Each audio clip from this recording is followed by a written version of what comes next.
Nó là số đây này dương là dùng cho đo mình hiện thị buôn bao nhiêu để tông cho môi nông operator và mình thay chia ประมาณ สัญญาฉะนั้นក្នុងភាសា C++ operator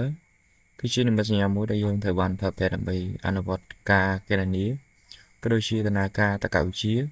ឬក៏ការប្រៀបធៀបទៅលើទិន្នន័យ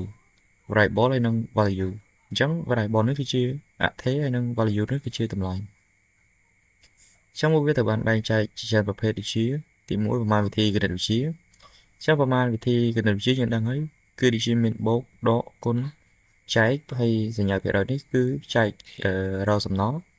ហើយកន្លែងនេះគឺបូកហ្នឹងមានន័យថា increment គឺបូកថែម1ហើយដកនេះមានន័យថា decrement គឺថយ1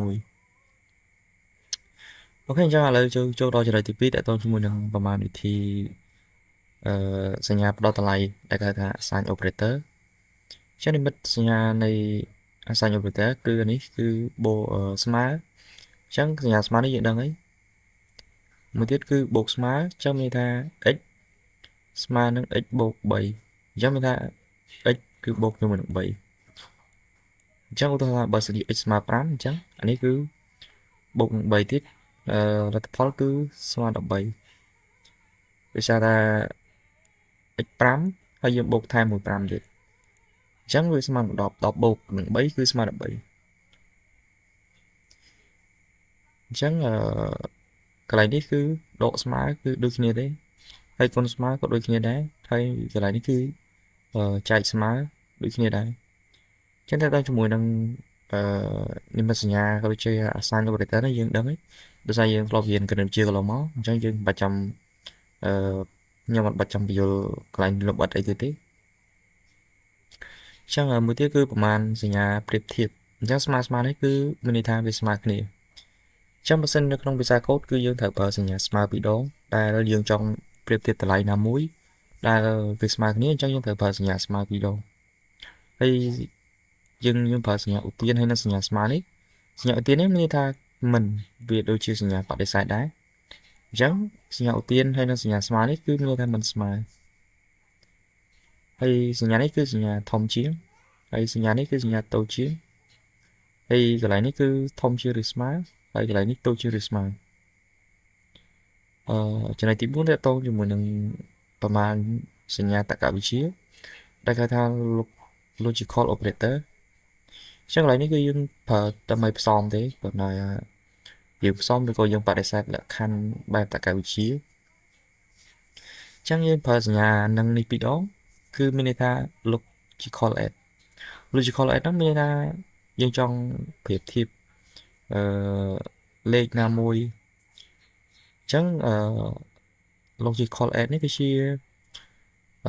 មានន័យថាចែករកលក្ខខណ្ឌទាំងអស់ហ្នឹងគឺត្រូវតែពិតអញ្ចឹងមានន័យថាឧទាហរណ៍ថា x ធំជាង3និង x តូចជាង10អញ្ចឹងលក្ខខណ្ឌនេះគឺពិតអញ្ចឹងសញ្ញាទៀតហ្នឹងគឺ logical or មានន័យថាឬអញ្ចឹងសញ្ញាឆោពីរដងហ្នឹងមានន័យថាឬហើយសញ្ញាឧទាននេះគឺមានន័យថា not គឺមានន័យថាមិនអញ្ចឹងចំណុចទី5ឧទាហរណ៍របស់វាចឹងឧទាហរណ៍យើងអាចមើលបានកូដរបស់យើងចាឥឡូវយើងចូលទៅអនុវត្តកូដទាំងអស់គ្នាហ្មងទៅអូខេចឹងយើងចូលនៅក្នុងកម្មវិធី Dev C++ របស់យើងចឹងយើងចង់ឲ្យវាគណនាលេខណាមួយចឹងយើងតាំង in ចឹងយើងដាក់ in a ហើយនឹង b ចឹងទៅចឹងបន្តមកយើងឲ្យតម្លៃទៅវាដែលមានន័យថាយើង assign តម្លៃឲ្យវាចឹងយើងឲ្យ x ស្មើ10ទៅហើយយើង comma 1ហើយយើងដាក់ b ស្មើ30ចឹងទៅអូខេហើយយើងបិទ semicolon មួយយើងចឹងយើងចង់ឲ្យលេខទាំងពីរហ្នឹងគណនាចឹងយើងគាត់ថា ci យើងចាប់ a បន្តមកយើងចង់ឲ្យវាធ្វើអីយើងចង់ឲ្យវាបូកហើយយើងដាក់បូក a បូក b មកហើយយើងបិទ semicolon វិញចឹងពេលដែលយើងរ៉ានមកលេខហ្នឹងវានឹងគណនាឲ្យយើងអូខេនេះអញ្ចឹងយើងតាំង a ហើយនឹង b ដោយសារ a ហើយនឹង b នេះវាជាប្រភេទin ដូចគ្នាទេអញ្ចឹងយើងអាចសរសេរក្នុង line តែមួយបានបន្តមកយើង assign តម្លៃឲ្យវា a ស្មើ10ហើយនឹង b ស្មើ30អញ្ចឹងបន្តមកទៀតយើង ci មកយើងឲ្យ a បូកជាមួយនឹង b អញ្ចឹងវាស្មើនឹង10បូកជាមួយនឹង30អញ្ចឹងចម្លើយរបស់យើងគឺ40 chẳng như trong cái bia đỗ cái còn thật đỗ gì là đỗ mất trong việc dân khơi ấy cứ đỗ một phẩy chậm lại bây giờ nhưng trong cái việc cuốn cứ dân ở nhà cuốn đấy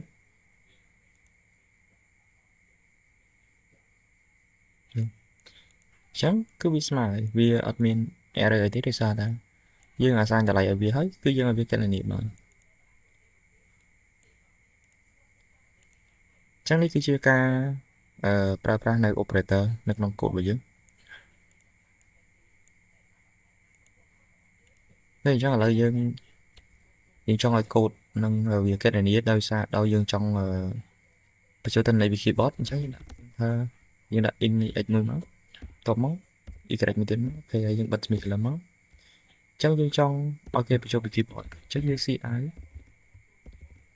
nó ní đã in thơ chẳng đấy